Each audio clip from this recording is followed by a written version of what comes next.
नमस्कार, जोहार झारखंड देख रहे हैं आप। आपके साथ मैं हूं संतोष कंगवार। बुलेटिन की शुरुआत करेंगे रांची से आ रही इस वक्त की बड़ी खबर के साथ। जमीन घोटाला मामले में ईडी की रिमांड पर कमलेश की गिरफ्तारी।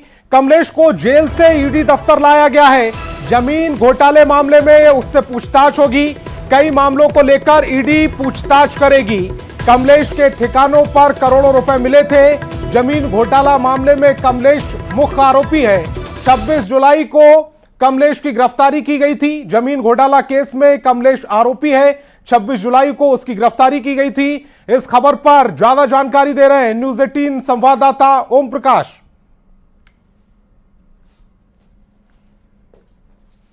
लैंड स्कैम मामले में पिछले दिनों कमलेश की गिरफ्तारी ईडी के द्वारा की गई थी। लंबी पूछताछ के बाद ये गिरफ्तारी जो है वो कमलेश की हुई थी, जिसके बाद उसे न्यायालय के सुपुर्द किया गया और फिर जुडिशियल कस्टडी में वो होटवार जेल भेजा गया था, जिसके बाद ईडी ने उसकी रिमांड के लिए अर्जी लगाई और अदालत ने 5 दिनों की रिमांड अवधि की अनुमति जो है वो ईडी को दी, जिसके बाद आज कमलेश को ईडी दफ्तर लाया गया है, जहां उससे पूछताछ की जा रही है। बता दें कि इस पूछताछ में कई अहम सवाल जो हैं वो कमलेश से किए जा रहे हैं, जिसमें जाहिर तौर पर ज़मीन से जुड़े मामले में जो चामा मौजा की ज़मीन है, करीब 300 एकड़ की ज़मीन, जिसका फर्जी दस्तावेज बनाकर कमलेश ने उसकी खरीद बिक्री की थी, उसका आरोप है। उन तमाम चीज़ों को लेकर पूछताछ की जाएगी। तो इसके साथ ही जिस दिन कमलेश के घर ठिकानों पर रेड ईडी के द्वारा की जा रही थी, जहां से 100 जिंदा कारतूस और 1 करोड़ रुपए नगद बरामद हुए थे, आखिर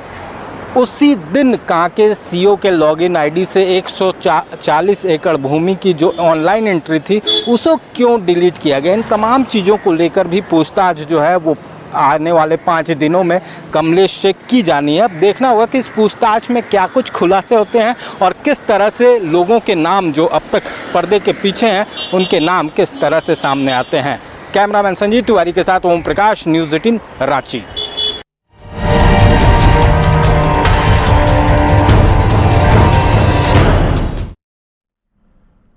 और झारखंड विधानसभा के मानसून सत्र से जुड़ी इस वक्त की बड़ी खबर आपको बता रहे हैं। आज मानसून सत्र का चौथा दिन है। विधानसभा के बाहर बीजेपी का जोरदार प्रदर्शन, बैनर पोस्टर के साथ जोरदार प्रदर्शन किया गया है। स्थायी नियुक्तियों को लेकर यह प्रदर्शन किया गया है। बड़ी खबर आपको बता रहे हैं, झारखंड विधानसभा मानसून सत्र से जुड़ी इस वक्त की बड़ी खबर।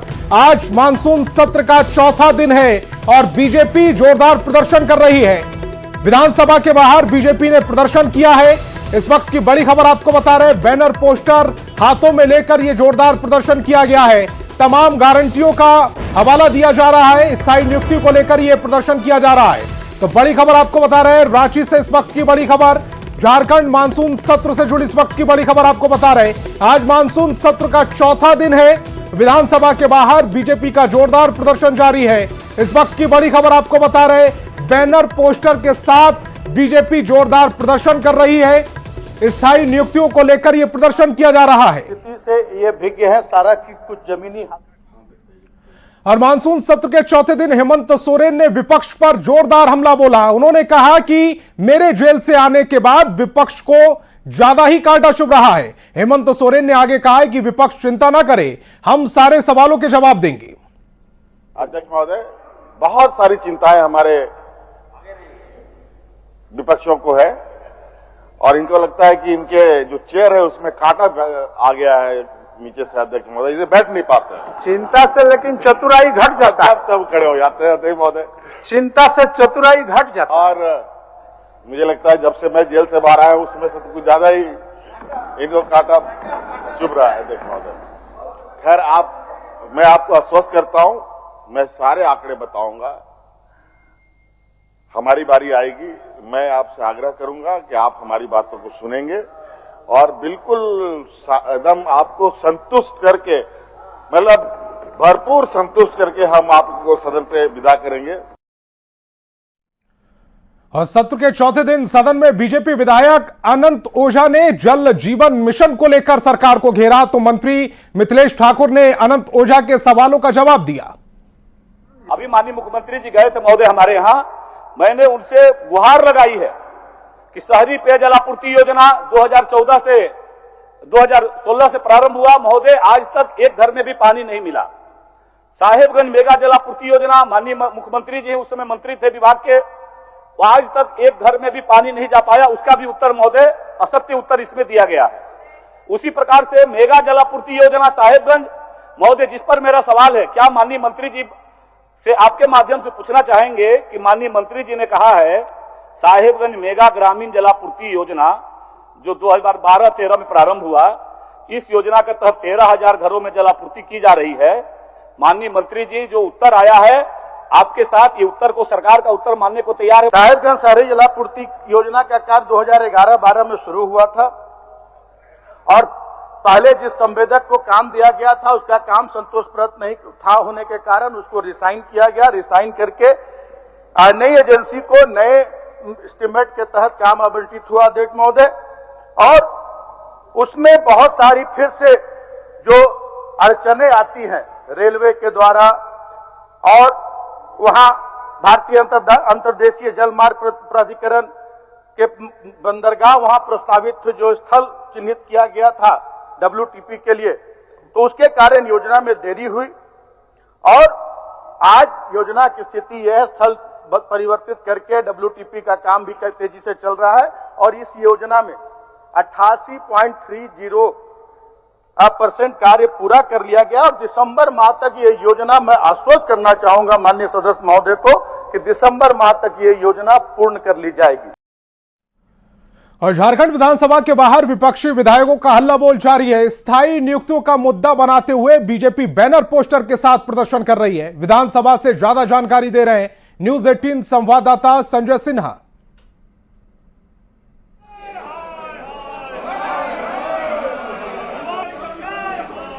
झारखंड विधानसभा के बाहर विपक्ष का प्रदर्शन आज भी जारी है और आज जो प्रदर्शन है वो इरादा नौकरी के वादे को लेकर है। आप देख सकते हैं कि यहाँ पर जो है बीजेपी विधायक जो है, जो राज्य सरकार का वादा था जो है, उस वादे को लेकर के जो नौकरी में परमानेंट करने का जो वादा था उसी को लेकर प्रदर्शन किया जा रहा है। तमाम तरह के बैनर पोस्ट आप देख सकते हैं कि मनरेगा कर्मियों के परमानेंट करने के वादे का क्या हुआ, आंगनबाड़ी सेविका, सहायिका, पारा शिक्षक, आपको यहाँ पर सहायक पुलिसकर्मी, होमगार्ड जवान, तमाम ऐसे जो हैं जहाँ नियुक्ति को लेकर परमानेंट करने का वादा था, विपक्ष उससे ही निशाना बना रहा है। आज जो आप लोग प्रदर्शन कर रहे हैं, क्या अस्थायी नियुक्ति को लेकर, वादे को लेकर है? बिल्कुल। हेमंत सोरेन जब चुनाव लड़े थे और लोगों ने वोट दिया था उनके वादों पर, उन्होंने वादा किया था कि 5 लाख युवाओं को नौकरी देंगे, नहीं तो 5,000 7,000 भत्ता देंगे और नहीं तो राजनीति से संन्यास ले लेंगे। तो आज तक तो उन्होंने एक भी नौकरी तो दिया नहीं। क्या हुआ तेरा वादा, वो कसम, वो इरादा। आप देखिए कि इतना क्वेश्चन सवाल जब मैंने पूछा है तो सवाल का जवाब सरकार को देना चाहिए, चाहे वो स्वास्थ्य कर्मी हो, चाहे वो मनरेगा कर्मी हो, चाहे वो आपके पुलिस कर्मी हो, कोई भी व्यक्ति को आज जो है सरकार नियमित करने का काम नहीं कर रही। ये सरकार विशुद्ध रूप से अपने वादा से मुकर रही है, सबको ठगा, चाहे नौजवान हो, महिला हो, संविदा कर्मी हो, पारा शिक्षक हो, इसीलिए बैनर के माध्यम से सरकार को जगाना चाह रही है। हेमंत सरकार वादा पूरा करो, इस उद्घोष के साथ सदन के अंदर और सदन के बाहर हम आवाज बनने वाले हैं। तो सदन के बाहर विपक्ष जो है अपनी आवाज को बढ़ाने की कोशिश कर रहा है मुद्दों के जरिए, साथ ये बताने की कोशिश कर रहा है कि 2019 में राज्य सरकार जिन वादों के साथ सत्ता में आई थी उन वादों का क्या हुआ। आप देख सकते हैं कि यहाँ से लेकर आज एक छोर से दूसरे छोर तक सीधे यहाँ पर जो है बैनर पोस्टर के जरिए विपक्ष सरकार को झकझोरने की कोशिश कर रहा है, सरकार को खासकर नियुक्ति को लेकर वादों को याद दिलाने की कोशिश कर रहा है। कैमरामैन प्रभाकर के साथ संजय कुमार सिन्हा, न्यूज 18 रांची। और अविनाश हमारे संवाददाता ज्यादा जानकारी के साथ रांची से जुड़ रहे हैं। अविनाश, आज मानसून सत्र का चौथा दिन है और पूरे अगर मानसून सत्र के चौथे दिन को देखा जाए तो बीजेपी बहुत ज्यादा हमलावर नजर आ रही है, खासकर नियुक्तियों को लेकर। नहीं, देखिए, मानसून सत्र का चौथा दिन है और चौथा दिन इसलिए आज महत्वपूर्ण हो जाता है क्योंकि अगर आप पिछले 3 दिनों की बात कर लें तो सिर्फ आपको सदन के अंदर हंगामा ही दिखेगा। चौथे दिन मुझे जो लगता है 1 घंटे 20 मिनट के करीब सदन की कार्यवाही चली है और जो शुरुआत हुई, अगर आप शुरुआत के समय से ही देखें तो सदन के अंदर तल्खियां देखने को मिली जब प्रदीप यादव खड़े होते हैं और उन्होंने कहा कि कल नेता प्रतिपक्ष ने विधानसभा अध्यक्ष के बारे में जो बातें कही हैं वो कहीं ना कहीं विधानसभा का अपमान है और मानना है। तो इस पर जो है हंगामा शुरू हो जाता है, बातें होती हैं और नेता प्रतिपक्ष जो कहते हैं आप खड़े होकर, उससे भी गौर करने की जरूरत है। उन्होंने कहा कि भगवान से बड़ा कोई नहीं है, जो इशारा था आप समझने की जरूरत है। अमर बावरी ने ये कहा सदन में कि भगवान से बड़ा कोई नहीं होता है, उस पर सवाल नहीं खड़े किए जाएं। मतलब वो अपने स्टैंड पर कायम रहे। उन्होंने कहा कि कोई भी उन्हें डरा नहीं सकता है, अमर बावरी को डरा के चुप नहीं करा सकता है। वो अंबेडकर के अनुयायी हैं और अंबेडकर से लेकर अभी तक की अगर हम बात कर लें तो इसी तरह ये आवाज बुलंद होते रहेंगे। दूसरी तरफ अगर हम सीएम हेमंत सोरेन की भी बात करें, आज सदन में जो उन्होंने बातें रखी, उस वक्त जल जीवन मिशन की चर्चा हो रही थी और ये बातें हो रही थी कि कितने प्रतिशत घर तक नल के जरिए जलापूर्ति हो रही है। सरकार की तरफ से जो दावे पेश किए गए थे उसके अनुसार 54% के करीब है। और अनंत ओझा जो कि बीजेपी के विधायक है, उन्होंने ये सवाल उठाया था। उस दौरान वो बार बार हेमंत सोरेन को की ओर इशारा कर रहे थे, उनका नाम भी ले रहे थे कि अभी हाल में ही जब हेमंत सोरेन गए थे राजमहल तब उन्होंने इस योजना को देखा भी था। इसी पर हेमंत सोरेन खड़े हुए और उन्होंने कहा कि व्यक्तिगत रूप से इस योजना को वो मॉनिटरिंग करेंगे और साथ लेकर जो काम है उसे पूरा किया जाएगा। लेकिन उन्होंने विपक्ष पर जो निशाना साधा और कहा कि जब से मैं जेल से बाहर आया हूं तब से विपक्ष के लोग अपनी कुर्सी पर बैठ नहीं पा रहे हैं, अपने स्थान पर बैठ नहीं पा रहे हैं। लगता है कि वहां कोई कांटा लगा है। जैसे जाहिर तौर पर अविनाश सत्ता पक्ष की तरफ से ये आरोप जरूर लगा है विपक्ष की तरफ, लेकिन विपक्ष भी अपने सवाल उठा रहा है। आप हमारे साथ जुड़े, आपका बहुत बहुत शुक्रिया।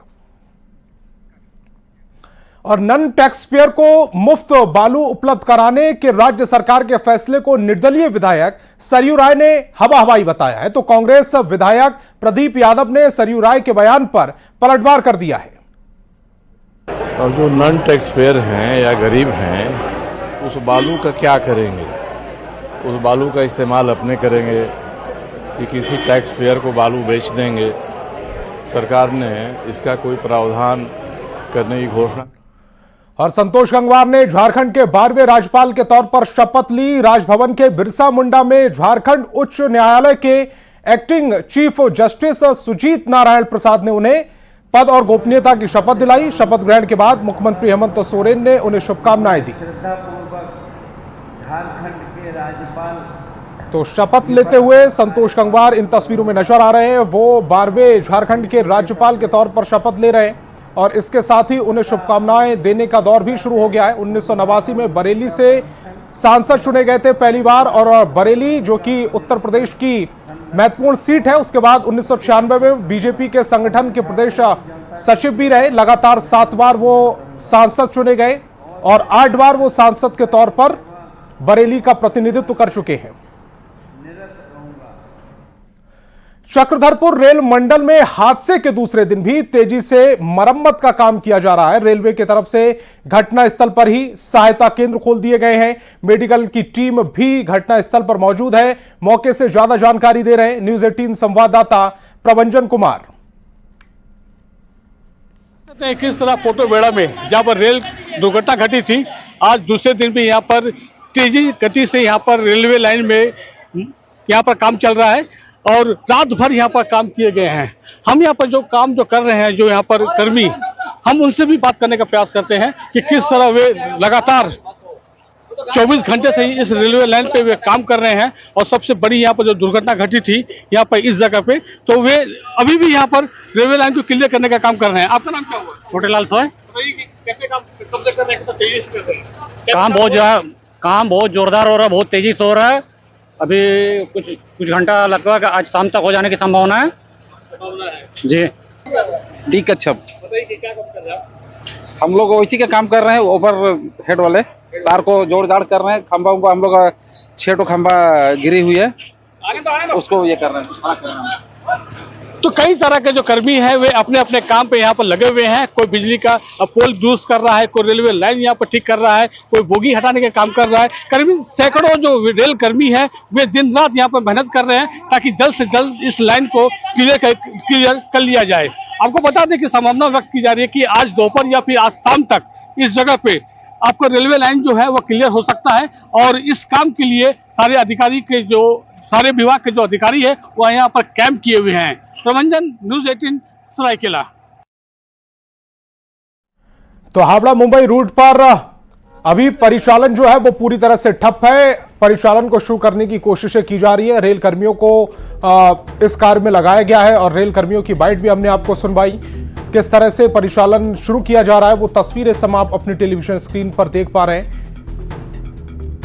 कर्मचारी लगातार अपने काम में डटे हुए हैं, वहां पर प्रशासन के अधिकारी भी मौजूद हैं। डिब्बों को दोबारा से सही जगह पर लगाने की कोशिशें की जा रही हैं। परिचालन ठप होने की वजह से हावड़ा मुंबई रेल मार्ग पूरी तरह से ठप हो चुका है। आज एक रेलवे ट्रैक शुरू होने की संभावना जताई जा रही है, हालांकि ये कब तक होगा ये देखने वाली बात होगी। दोनों रेलवे ट्रैक ठीक होने में अभी भी समय लगेगा, ऐसे बयान आ रहे हैं। और बीजेपी सांसद निशिकांत दुबे के संथाल परगना को केंद्र शासित राज्य बनाने वाले बयान पर बवाल थमने का नाम नहीं ले रहा है। जेएमएम के बाद आरजेडी ने भी मोर्चा खोल दिया है, लेकिन बीजेपी ने इस बयान से किनारा कर लिया है और इसे निशिकांत दुबे का व्यक्तिगत बयान बताया गया है। निशिकांत दुबे भविष्यवक्ता हैं, अनगढ़ बयान देना उनका बस पेपर में बने रहे, टीवी पे बने रहे, इसीलिए कुछ कुछ अलूल जलूल बयान देते रहते हैं। अब भारतीय जनता पार्टी की नीति रहा है समाज तोड़ो, देश तोड़ो, परिवार तोड़ो, राष्ट्र तोड़ो, यही उसका नियति है। तो झारखंड को फिर विभाजित करना चाहती है भारतीय जनता पार्टी और निशिकांत जी को सोच समझ के बयान देना चाहिए। देखिए, वो निशिकांत जी का बिल्कुल व्यक्तिगत बयान है, उसका भारतीय जनता पार्टी से कोई लेना देना नहीं है। हमारा मानना है झारखंड अखंड है और अखंड रहेगा, और वो उनका व्यक्तिगत बयान है। और व्यक्तिगत बयान पर अगर वो इस तरीके की बातें करते हैं तो शिल्पी नेहा तिर्की ने तो बांग्लादेशी मुस्लिम घुसपैठियों से तुलना कर दी थी बिहारियों की, तो क्या ये कांग्रेस का आधिकारिक बयान था? और इनके सांसद विजय हांसदा ने तो कहा था कि 4 राज्यों को मिलाकर झारखंड बना देना चाहिए। तो उस समय तो उन्होंने बिहार और उड़ीसा और छत्तीसगढ़ के भी जो क्षेत्र है उसके अतिक्रमण की बात की थी। तो क्या जेएमएम का ये ऑफिशियल स्टैंड है? और बड़ी खबर गुमला से कनक ज्वेलर्स में लूट की कोशिश और गोलीबारी की घटना का सीसीटीवी फुटेज सामने आया है। गुमला शहर के मेन रोड स्थित कनक ज्वेलर्स में बेखौफ अपराधियों ने दिन दहाड़े लूटपाट की कोशिश की थी। हथियार से लैस बेखौफ अपराधी कनक ज्वेलर्स में घुसे थे। सीसीटीवी फुटेज में आप देख सकते हैं कि 2 बाइक पर 5 अपराधी आए थे। दुकान में घुसते ही अपराधियों ने कनक ज्वेलर्स के संचालक प्रकाश कुमार पर गोली चलाई। इतने में दूसरे अपराधी ने दुकान के कर्मी पर पिस्टल तान दी। ये सब होता देख दुकान संचालक ने हिम्मत नहीं हारी। प्रकाश कुमार ने अकेले ही मोर्चा संभाला और बिना डर भय के हथियारबंद अपराधियों से भिड़ गए। उन्होंने अपनी ज्वेलरी शॉप को लूटने से बचा लिया। बताया जा रहा है कि लूटपाट की नियत से दुकान में घुसे अपराधियों ने ताबड़तोड़ 2 राउंड फायरिंग की। पहली गोली किसी को नहीं लगी, लेकिन दूसरी गोली से प्रकाश कुमार जख्मी हो गए। अपराधी दुकान लूट नहीं पाए और खुद को घिरता देख मौके से फरार हो गए। अब सीसीटीवी फुटेज सामने आने के बाद गुमला पुलिस अपराधियों की पहचान में जुट गई है। बदमाशों की गिरफ्तारी के लिए छापेमारी की जा रही है।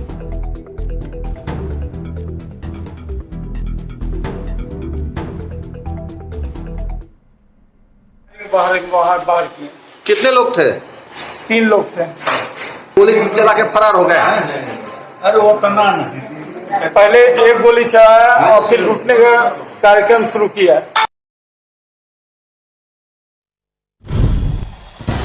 क्या झारखंड में अपराधी जो है वो बेखौफ हो गए हैं? पहला सवाल, महत्वपूर्ण सवाल, क्योंकि जिस तरह की घटनाएं आ रही हैं उनमें सवाल बनता है, क्या अपराधियों को पुलिस का कोई खौफ नहीं रहा है? जैसे दिन दहाड़े घटनाएं सामने आ रही हैं उस पर यह सवाल बनता है, अपराधी दिन दहाड़े पिस्टल लेकर कैसे घूम रहे हैं? वो किसी के निशाने पर क्यों नहीं आते? पुलिस उन्हें क्यों नहीं गिरफ्तार करती? बार बार क्यों हो रही हैं लूट की वारदातें? आखिर पुलिस की टीम कर क्या रही है? दिन दहाड़े शोरूम में कैसे घुसे अपराधी? और सबसे बड़ा सवाल, बेखौफ अपराधियों को किसका संरक्षण मिल रहा है? पुलिस वाले अपराध क्यों नहीं रोक पा रहे हैं? यह भी बड़ा सवाल है। पुलिस वाले अपराध रोकने में नाकाम क्यों हो रहे हैं? क्राइम मीटिंग के बावजूद अपराध कैसे बढ़ रहा है? क्या बंदूक लेकर घूमना इतना आसान हो गया है? जिस तरह से यह सीसीटीवी फुटेज सामने आया है, सवाल बनता है, क्या बंदूक लेकर घूमना इतना आसान हो गया है?